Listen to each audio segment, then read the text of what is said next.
आज की ये खबर भारतीय राजनीति की बहुत बड़ी खबर है जिसने सियासी गलियारों में भूचाल ला दिया है आज पूरे दिन में। नमस्कार, आप देखना शुरू कर चुके हैं अरुंधति न्यूज़ और मैं हूं अभिजीत। जी हां, राघव चड्ढा ने आम आदमी पार्टी को छोड़कर भारतीय जनता पार्टी ज्वाइन कर ली और ये सिर्फ एक नेता का जाना नहीं है बल्कि अपने सात सांसदों का जाना एक पूरा राजनीतिक शिफ्ट है। अब आप समझिए, राजनीति में कहा जाता है यहाँ दोस्ती स्थायी नहीं होती है और दुश्मनी वो भी नहीं, लेकिन आज जो हुआ उसने इस कहावत को और मजबूत कर दिया है। कल तक जो चेहरा पार्टी की टीम का सबसे भरोसेमंद युवा चेहरा था, आज वही चेहरा बीजेपी के मंच पर खड़ा नजर आया। तो सवाल उठता है, आखिर ऐसा क्यों और ऐसा क्या हुआ? क्या ये वैचारिक बदलाव है या राजनीतिक मजबूरी? और सबसे बड़ा सवाल, इसका असर किस पर कितना पड़ेगा? अब शुरू करते हैं इस पूरी कहानी को शुरुआत से। 24 अप्रैल 2026, एक सामान्य दिन जो अचानक असामान्य बन गया। दोपहर तक खबर आई कि राघव चड्ढा ने आम आदमी पार्टी से इस्तीफा दे दिया है और कुछ ही घंटों बाद उन्होंने भारतीय जनता पार्टी ज्वाइन कर ली। लेकिन असली ट्विस्ट यहाँ था, वो अकेले नहीं गए, उनके साथ आम आदमी पार्टी के 7 राज्यसभा सांसदों का भी जाना सामने आया। ये वही सांसद हैं जो कभी आप यानी आम आदमी पार्टी की बौद्धिक ताकत माने जाते थे। अब समझिए ये कौन है 7 सांसद। उन चेहरों की बात करते हैं जो इस कहानी को और बड़ा बनाते हैं। स्वाति मालीवाल, दिल्ली महिला आयोग की पूर्व अध्यक्षा, महिला अधिकारों की मजबूत आवाज, लेकिन पिछले कुछ समय से पार्टी नेतृत्व से मतभेद, यह आप सभी को पता है। इनके साथ तमाम वो बातें हुई जिससे ये दुखी थी। मारपीट की भी खबरें इनके साथ आई थी। ये कदम साइलेंट नाराजगी का परिणाम माना जा रहा है। अब दूसरा, Ashok Kumar Mittal, lovely professional university के चांसलर। आम आदमी पार्टी ने हाल में ही उन्हें बड़ी जिम्मेदारी दी थी राज्यसभा में, लेकिन उन्होंने पार्टी छोड़ दी। राजनीति में पद सब कुछ नहीं होता है, ये उसका उदाहरण है। तीसरा, डॉक्टर संदीप पाठक, आम आदमी पार्टी के ब्रेन कहे जाते थे, रणनीति बनाने में माहिर उस्ताद। उनका जाना आपके लिए सबसे बड़ा झटका माना जा रहा है। हरभजन सिंह, क्रिकेट के मैदान से राजनीति तक। अब सवाल यह है कि क्या वो राजनीति में भी स्पिन कर पाएंगे? पांचवा, विक्रम साहनी, उद्योगपति हैं और पंजाब से सीधा कनेक्शन है। छठा, राजेंद्र गुप्ता और सातवां, कुछ नाम अभी पुष्टि के दौर में हैं, लेकिन संख्या और प्रभाव दोनों बड़े हैं। आखिर राघव चड्ढा ने पार्टी क्यों छोड़ी? अब आते हैं इस अहम सवाल पर। राघव चड्ढा ने कहा कि पार्टी अपने मूल्यों से भटक गई है, लेकिन क्या ये पूरी सच्चाई है?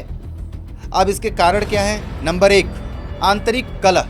पिछले कुछ समय से पार्टी के अंदर असंतोष की खबरें थी, नेतृत्व से दूरी भी थी। राघव चड्ढा लंबे समय से लो प्रोफाइल थे, राष्ट्रीय स्तर पर बड़ी भूमिका की चाह थी उनकी, और जो निर्णय लेने की शैली है, आम आदमी पार्टी का जो सेंट्रलाइजेशन हुआ था उसका आरोप था, केंद्रीकरण। अब इसको आप समझे, जब कप्तान की रणनीति समझ ना आए तो खिलाड़ी टीम बदल देता है, यही मुख्य बात है। और यहां कप्तान है अरविंद केजरीवाल। अब आप समझिए आप पर इसका असर क्या पड़ेगा, खास करके पंजाब में। तो उस बात को समझने के लिए उस पार्टी की बात करते हैं जिसे सबसे बड़ा झटका लगा है। राज्यसभा में सबसे पहले कमजोर हो जाएंगे, सीधे 7 सांसद कम। पंजाब में संकट है, जहां आम आदमी पार्टी की सरकार है, वहां यह संदेश गया है कि पार्टी के अंदर सब कुछ ठीक नहीं है। नेतृत्व पर सवाल है और क्या स्थिति ये संभाल पाएंगे? सबसे बड़ी बात है कि ये इस स्थिति से निकलना आम आदमी पार्टी के लिए बहुत बड़ी बात होगी। जो जहाज कप्तान के भरोसे चल रहा था, अब उसमें दरारें दिखने लगी हैं।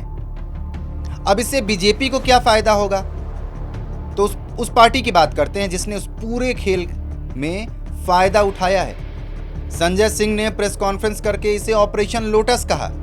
संजय सिंह ने ये कहा कि ये तो भारतीय जनता पार्टी ने पंजाब के लोगों के पीठ में छुरा घोंपा है।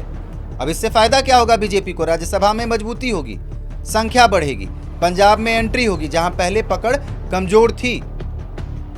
अब इसके बाद क्या होगा? आम आदमी पार्टी को झटका लगेगा और विपक्ष कमजोर होगा। अब ये सिर्फ जोड़ घटाव की बात नहीं है, ये रणनीतिक विस्तार है।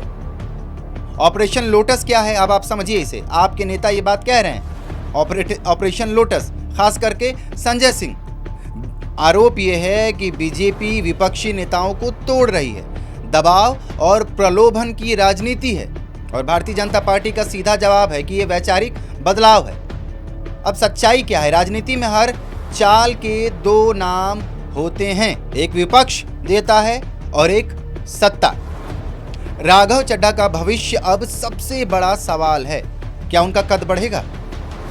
और कद बढ़ने के कारण राष्ट्रीय पार्टी एक बड़ा प्लेटफॉर्म, युवा चेहरा और जोखिम भी है। इसके साथ साथ बीजेपी में पहले से बड़े नेता हैं, भरोसे का सवाल है इनके साथ, और नए खिलाड़ी का टैग भी लगा है इनके साथ। अब एक सच है, यह high risk high reward game है।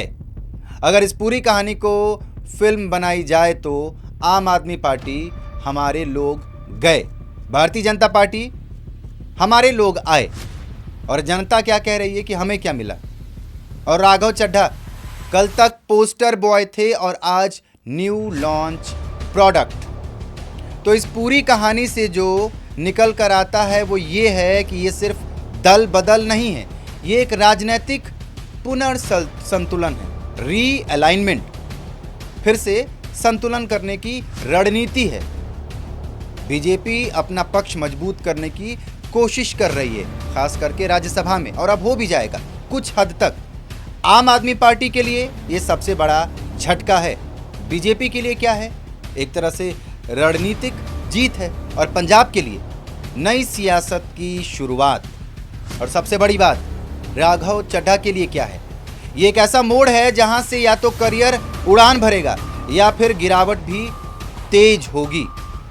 अब आप क्या सोचते हैं? क्या ये सही फैसला है या सिर्फ राजनीति का खेल?